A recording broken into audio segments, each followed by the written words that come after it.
Saat perhatian dunia terfokus pada perang di Gaza, Israel secara diam-diam namun agresif melancarkan perang infrastruktur di wilayah tepi barat yang diduduki.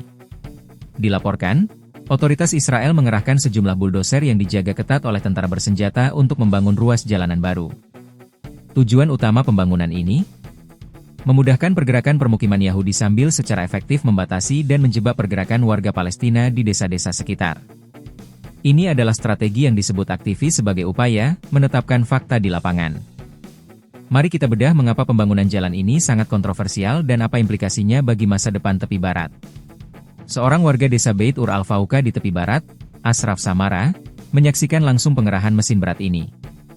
Ia menjelaskan dampak langsungnya. Ini untuk mencegah para penduduk menjangkau dan menggunakan wilayah ini. Langkah tersebut akan menjebak desa-desa dan komunitas permukiman, membatasi mereka hanya pada area tempat tinggal mereka. Jalanan baru ini, yang dirancang untuk digunakan oleh para pemukim Yahudi, secara efektif membagi wilayah desa-desa di sekitarnya.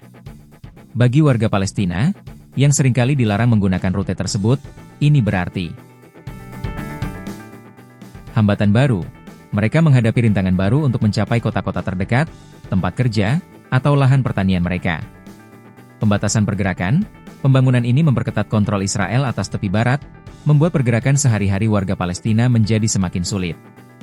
Pembangunan jalan ini terjadi setelah beberapa negara besar Eropa, termasuk Inggris dan Prancis, mulai mengakui negara Palestina, namun permukiman Israel justru berkembang pesat di bawah pemerintahan Perdana Menteri Benyamin Netanyahu.